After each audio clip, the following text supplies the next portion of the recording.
ऐसा लगता है कि एलन मस्क वह पगलाए गया है। ट्विटर के तमाम कर्मचारियों को बोल रहा है कि अगर तुम्हें हफ्ते में 7 दिन और रोज 12 घंटे काम करना है तो करो, वरना फुट लो, अपना रास्ता नापो, हमें तुम्हारी जरूरत नहीं है। जैसे ही ट्विटर उसके कब्जे में आया, उसने सबसे पहले उसके सीईओ पराग अग्रवाल और चीफ फाइनेंस ऑफिसर को हकाल दिया। उसको लगता है कि इससे मेरा आतंक बढ़ जाएगा, और अब ट्विटर में तमाम लोग उसके आतंक के तले कार्य कर रहे हैं, जो भी लोग काम कर रहे हैं। ट्विटर जो कि एक अच्छी कंपनी मानी जाती थी नौकरी करने के लिए, एक वाहियात कंपनी में तब्दील हो गई। ये क्यों हुआ, इसके बारे में मैं बात करूंगा, और इस बारे में भी बात करूंगा कि ट्विटर के सीईओ, ट्विटर के प्रमुख, मैं इस बारे में भी बात करूंगा कि ट्विटर के नए मालिक एलन मस्क को भारत के प्रधानमंत्री नरेंद्र मोदी से क्या क्या अपेक्षाएं थी, और नरेंद्र मोदी और उनकी सरकार ने मस्क को कैसे झटका दिया, उसकी सारी लू उतार दी थी, और इसीलिए उसकी खुन्नस थोड़ी भारत को लेकर भी है। इन्हीं सब मुद्दों पर बात करूंगा। मेरे चैनल को लाइक कर दीजिए, सब्सक्राइब कर दीजिए, और हाँ, बेल आइकन भी दबा दीजिए। तो सबसे पहले बात करते हैं एलन मस्क की। एलन मस्क से मिलने के लिए हमारे प्रधानमंत्री 2015 में अमेरिका गए थे। वे गए तो भारतीयों से मिलने, लेकिन एलन मस्क की कंपनी टेस्ला के हेडक्वार्टर में भी गए थे, जो सैन फ्रांसिस्को के पास है। वहां उन्होंने भारतीय मूल के लोगों से मुलाकात की और एलन मस्क से भी बात की। प्रधानमंत्री ने एलन मस्क को कहा था कि वे भारत आए और टेस्ला का कारखाना भारत में भी खोले, उनका इस्तकबाल रहेगा। कुछ समय के बाद एलन मस्क ने घोषणा की कि वो चीन में अपनी कंपनी टेस्ला का कारखाना लगाएंगे और चीन से कारें बनाकर भारत को एक्सपोर्ट करेंगे।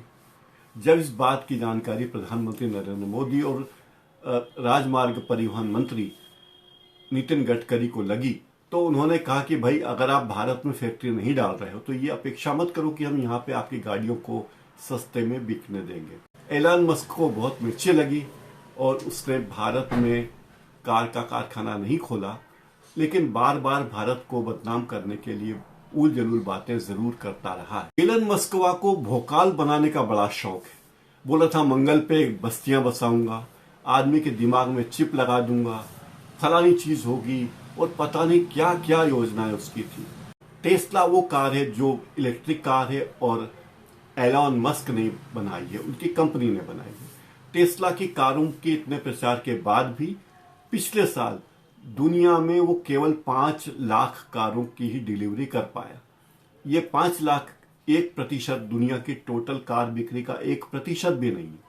यानी क्या पिद्दी और क्या पिद्दी का शोरबा, लेकिन भौकाल ऐसा क्रिएट कर रहे हैं कि जैसे हम बहुत बड़ा काम कर रहे हैं। उसने एक और चीज की, उसने कहा कि हम आदमी के दिमाग में चिप बिठाएंगे, ड्राइवर लेस कार बनाएंगे, और ये अमेरिका का मुंगेरी लाल है एलन मस्क। उसने कहा था हम अंतरिक्ष में बस्तियां बसाएंगे, वो नहीं हो पाया।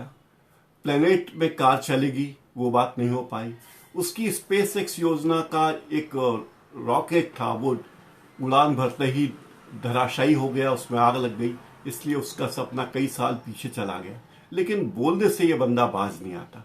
ये बोलता है कि आदमी के दिमाग में चिप लगाएंगे, तो अभी आदमी के दिमाग में तो चिप नहीं लगाई गई है, लेकिन बंदरों के दिमाग में चिप जरूर लगा दी गई है। चिप लगाने के बाद वो बोलता है कि इससे आदमी को पढ़ने के लिए या वो फोन करने के लिए उसको नंबर डायल करने की जरूरत नहीं, सोचेगा और नंबर डायल हो जाएगा। आदमी सोचेगा और टाइप हो जाएगा, सोचेगा व्यक्ति दिमाग में और फोन नंबर डायल हो जाएगा सोचते ही, उसे फोन पे उंगली करने की भी जरूरत नहीं।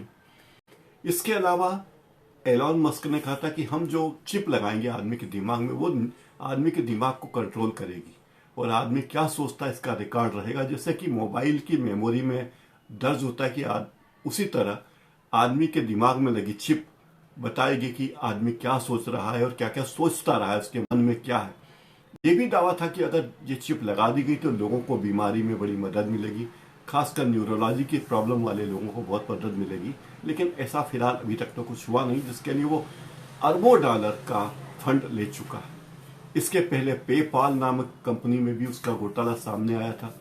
भारत के बाजारों में, हाट बाजारों में आपने देखा होगा सांडे का तेल मिलता है। यौन शक्ति बढ़ाने के लिए सांडे का तेल बेचा जाता है। वो सांडे का तेल कोई सांडे से नहीं निकलता। कहते हैं कि तेल में सांडे को तल दिया जाता है और वो जो तेल होता है उसके उपयोग से यौन ऊर्जा बढ़ती है। ऐसे एलन मस्क को कहते हैं कि वो स्नेक ऑयल बिजनेसमैन। अब सांप का कोई तेल तो निकलता नहीं है, लेकिन जो बिजनेसमैन बड़े घोटालेबाज होते हैं उनके बारे में कहा जाता है कि वो स्नेक ऑयल बिजनेसमैन है। तो एलन मस्क के बारे में भी यही कहा जाता है। निजी जिंदगी में एलन मस्क एक निहायत घटिया आदमी है।